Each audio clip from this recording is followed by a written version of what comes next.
Good morning, friends, and welcome to the Biblical Perspective for the middle of July 2022. Thanks for joining me today. I'm doing a series on the horns of the beast, but for right now, I needed to do an update that many of you have asked me to address on what's going on with the Southern Baptist Convention, the Sexual Abuse Task Force, and where are we headed from here? In light of this, listen, friends, whether you're in an SBC church or not, does not matter. If you're a part of the body of Christ, this is going to affect you. Now, what am I talking about? Hey, let's go to the TV lawyers. Yeah, just turn on broadcast TV almost any time, even on cable TV. You'll see the ads. You maybe have seen the ones for the folks who maybe served in the Marine Corps. Have you ever been stationed at Camp Lejeune back in the 50s and 60s? Oh, did you drink the water? Do you have cancer? We've got news for you. That water at Camp Lejeune may have caused your cancer.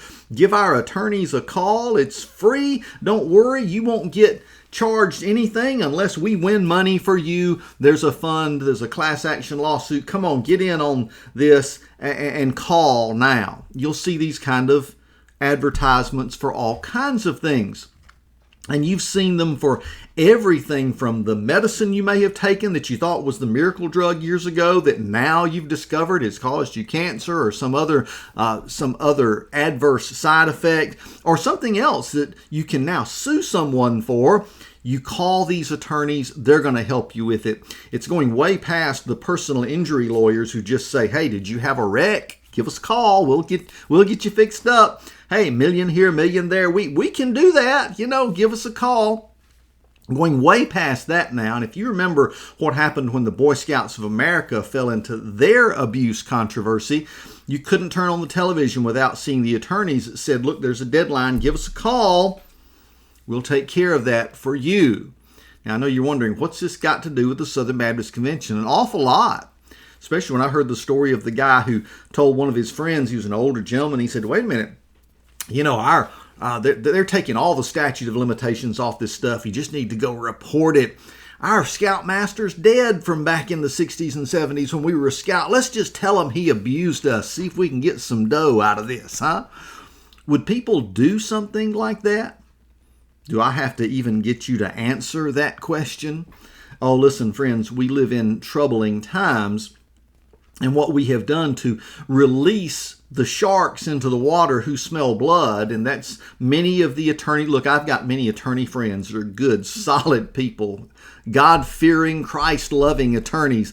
But there are many others who are out there just to see if they can't make the dough roll in by the millions. They get their cut, you get yours. Everybody's happy, right?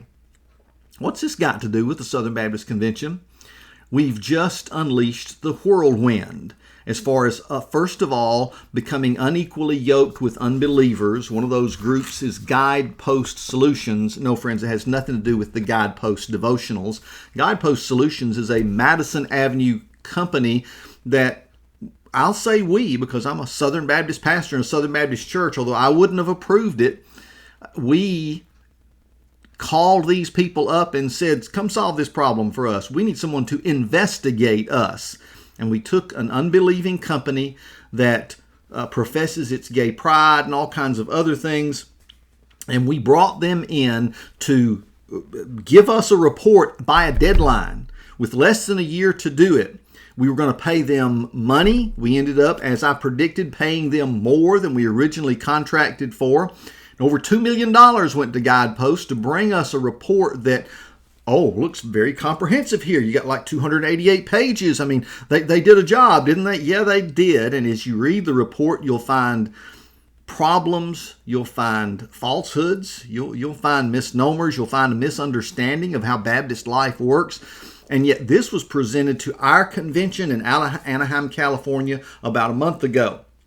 It was presented so that we could take action, because we've got to do something about all this sexual abuse going on in the Southern Baptist Convention. Well, the report basically confirmed that out of 47,000 churches plus in the SBC, the vast, overwhelming majority of those are full of God-fearing people who take this seriously, who take biblical standards seriously, and don't have problems. But yes, we did have some, Anytime you get a group that big together, you will.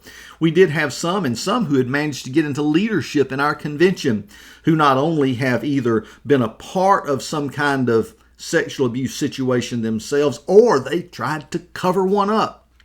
Well, in both cases, that's wrong, and we need to act. But once we put this out there for the world in a way that set us up for ridicule, especially from the far left, we've put ourselves in a position where now we are suffering the consequences of that unequal yoke. We even took our own attorney firm and demanded that we, for executive committee members for the last 2 decades, remove something that none of you would ever agree to remove in your own personal and private life, and that's attorney-client privilege.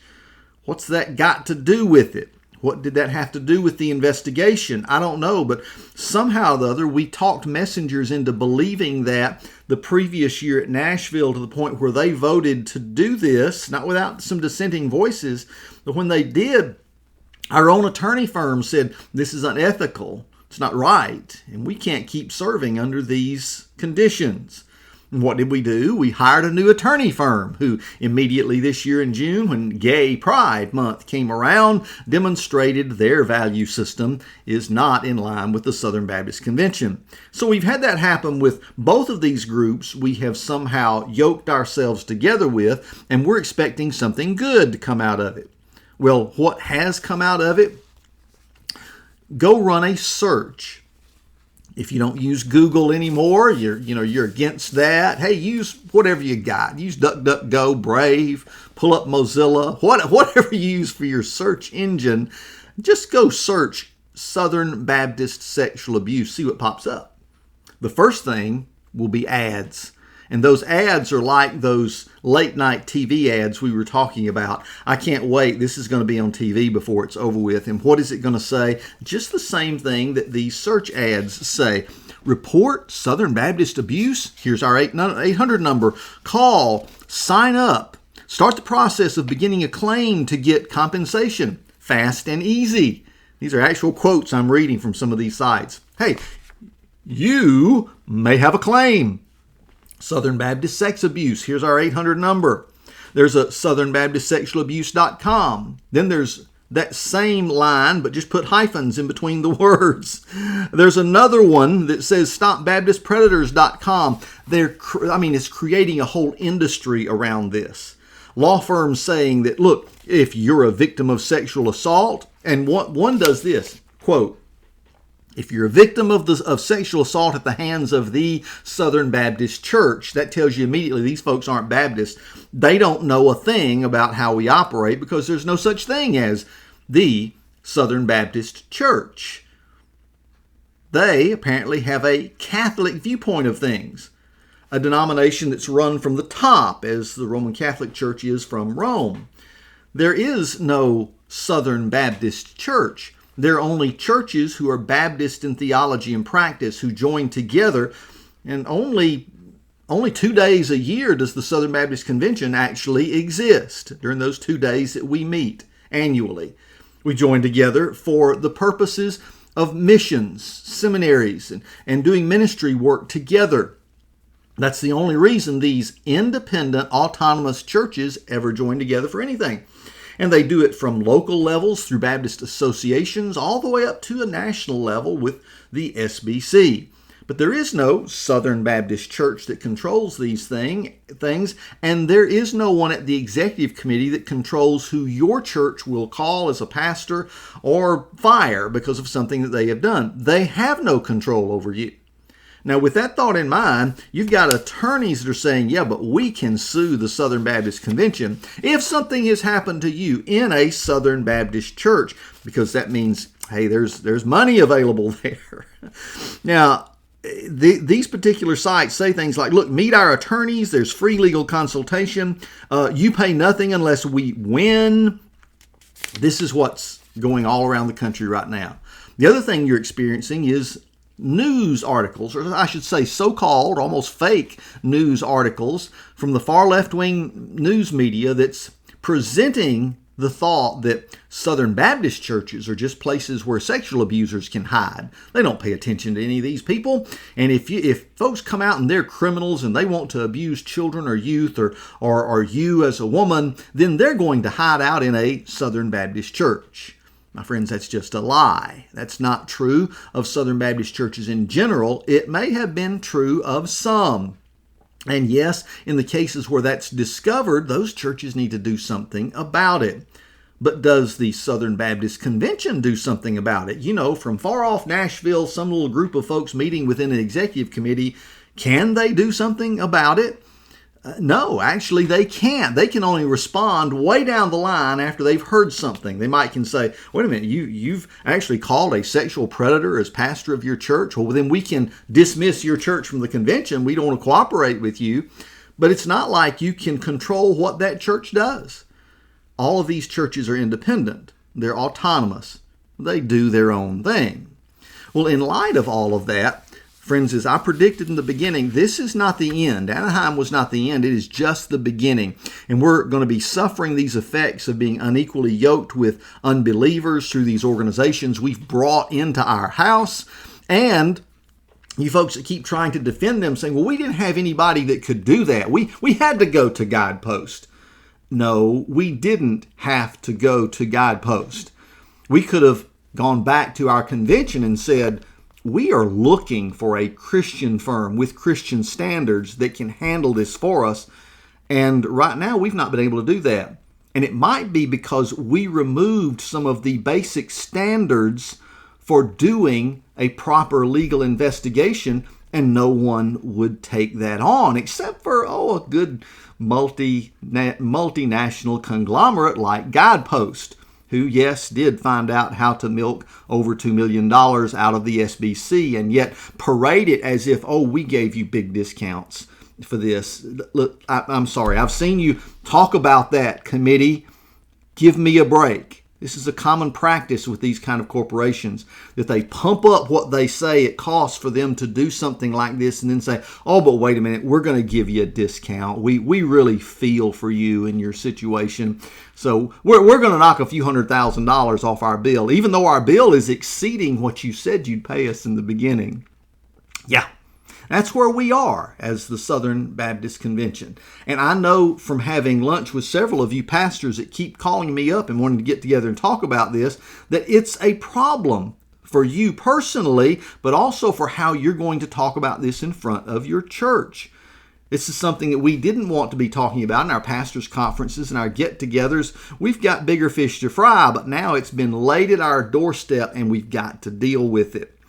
Well, I hope it's not as bad as Paul Brown wrote about in his article, where he brings out some of the hard truths that are coming with these decisions.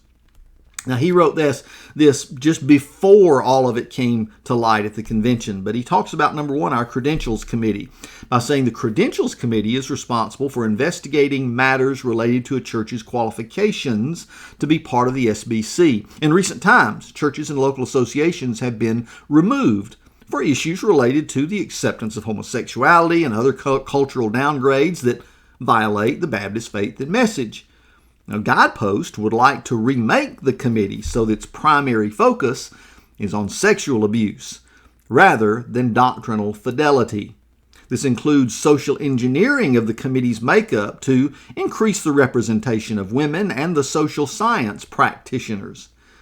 Now, Guidepost recommendations include the creation of a new administrative entity to regulate and process sex abuse allegations, because the best people to deal with sex abuse allegations apparently aren't local law enforcement or local leadership who understand the nature of the situation.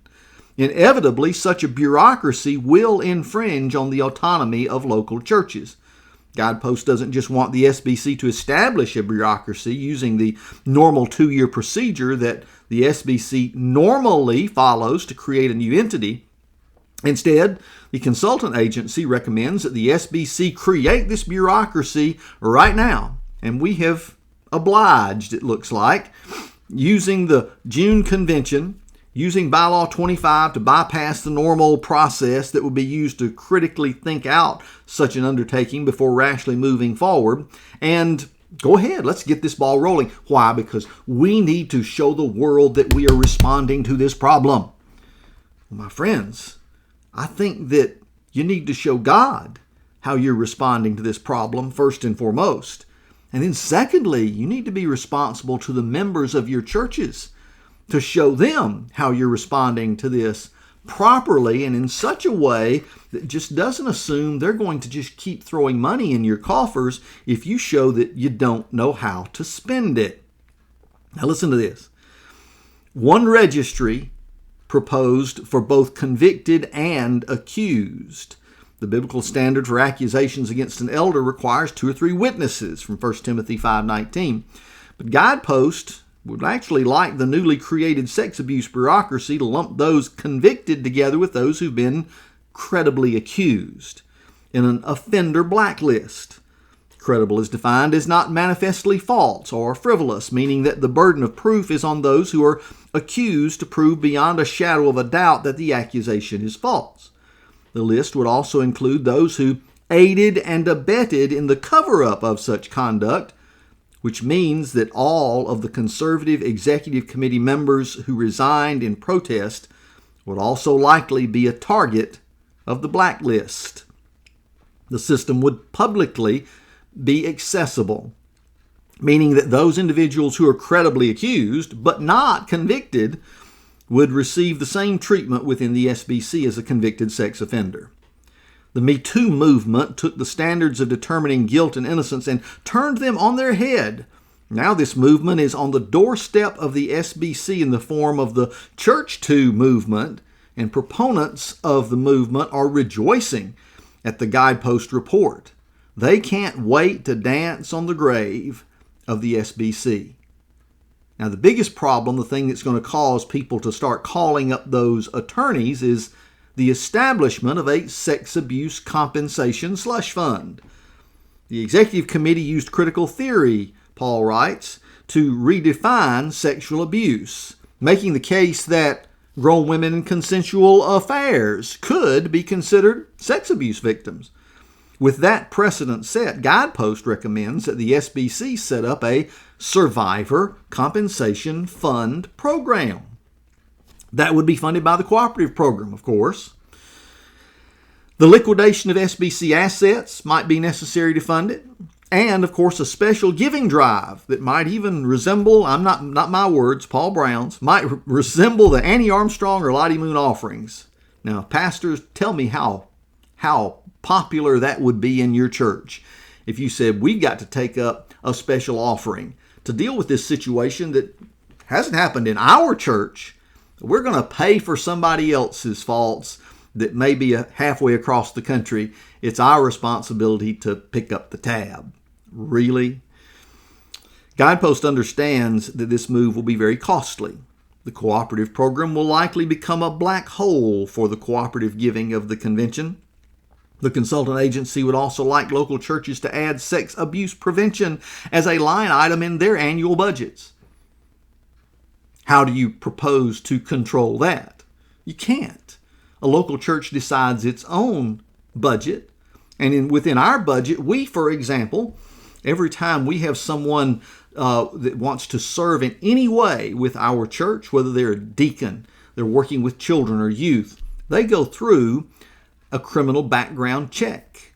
We even pay for it for them. Now they can, as an offering, pay for it, but we pay for it to make sure that we've got the right kind of workers there, and we put parameters around them, as every church should, to make sure that not just anything goes when it comes to church activities with sensitive groups.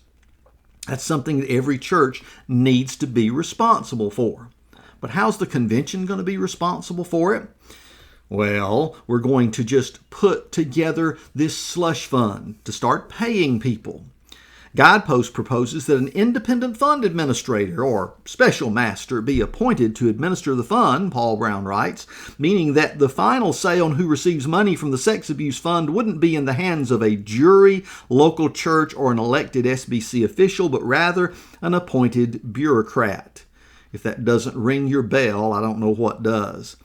He goes on to say that Guidepost recommends that the Credentials Committee be given the authority and funding to retain a panel of theologians and support specialists to support the decision-making processes of the committee, meaning that the committee that Guidepost would like to infuse Guidepost would like to infuse them with a significant number of sex abuse survivors, social workers, and victims' rights advocates that could be potentially advised by the likes of Russell Moore, for example. The Credential Committee would use advice from these so-called outside experts to determine the standards by which local churches are deemed either friendly or unfriendly.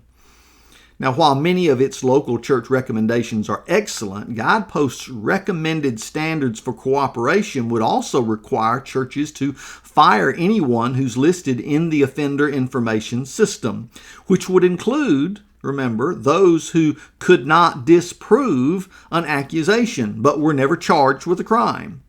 This would inevitably lead to a system where accusations are weaponized against innocent individuals in the church. If a pastor cannot disprove a false accusation, he will lose both his job and career as a part of the blacklist system.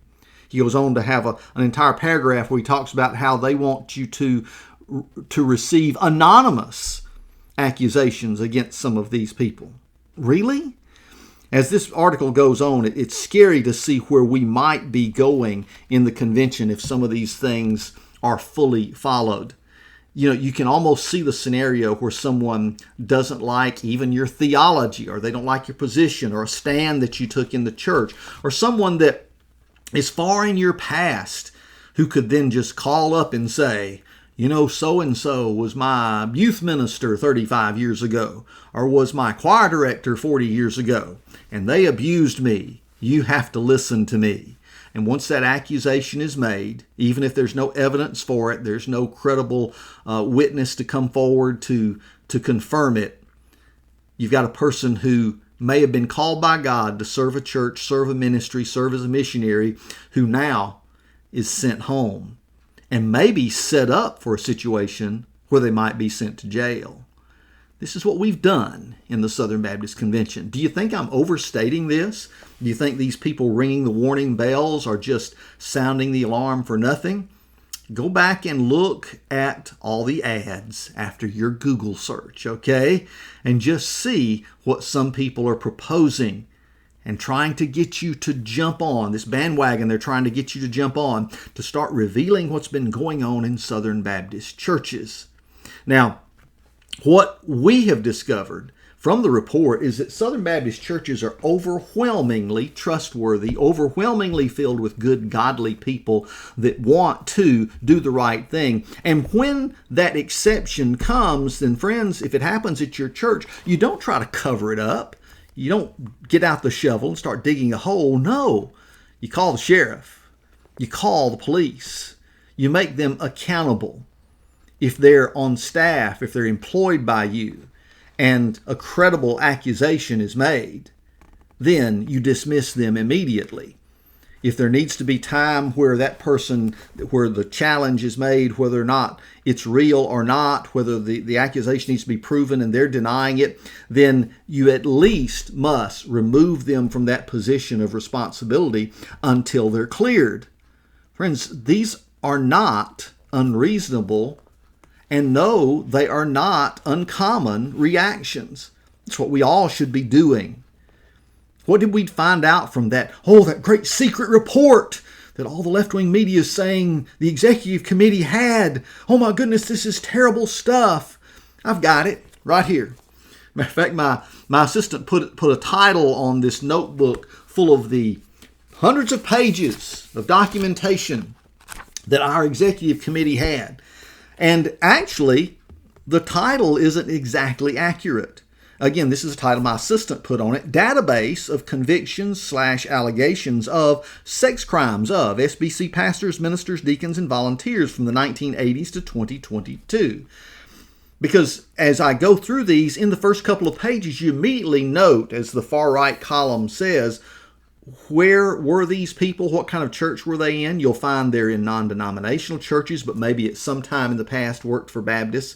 They are in churches that are a part of other Baptist denominations. There's Free Will Baptists. There's American Baptists. Oh my goodness, there's one from in Great Britain, what's called the Baptist Union of Great Britain. But they're in this report. But of all the people that are in this report, as one of our news agencies covered and analyzed, they said you can only find, of all of these hundreds of pages, only 2 people that are in ministry today. Only 2. In fact, some of the folks in this report are dead. Some are in prison, where they should be. And some revealed some weaknesses in some of our own organizations, like the International Mission Board, and gave them reason to change their policies to make it right. What this report really does is show that Baptists are concerned about this issue and have been all along, and continue to address it in a Christian and a scriptural way. But what we've been forced into now may cause us more problems than we have ever seen before. It affects the reputation of your church. And if you say, look, I'm in a different kind of church.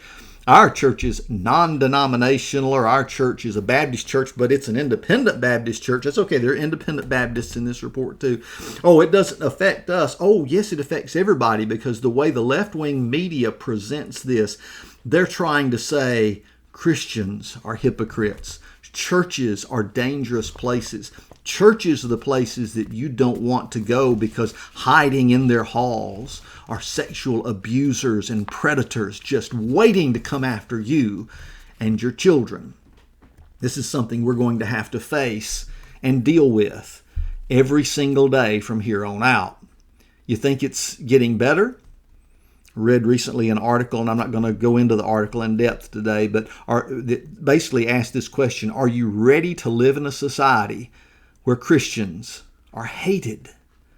Well, that's exactly what the far left is pushing in the United States of America right now, trying to create an atmosphere in which the church is demonized. The church is the worst of all organizations you can be a part of, and that we need to keep, especially the next generation, away from its influence. Friends, how are we going to respond? Are we going to be able to stand up with our integrity and be the body of Christ in these days and make a difference? We've got to do it. And we can't let this divide us. We've got to be able to lock arms and speak with one voice. And when our own denominations betray us and do something they're not supposed to do, we have to call them back to accountability. Friends, it's a tough job, I know. But it's part of what goes along with living in these last days. Don't shrink from it. You can't go hide in a cave. You've got to respond properly. You've got to be a part of the solution, not a part of the problem. Well, God bless you. You have a great day in the Lord. Please worship somewhere tomorrow. I'll be preaching at 2 churches tomorrow. First Baptist Church of Winsboro at our 9:30 service, then at Stephen Green. Some of our friends from there at Stephen Green Memorial Baptist Church at 11. Look forward to sharing with you guys a message from Hebrews about the covenant.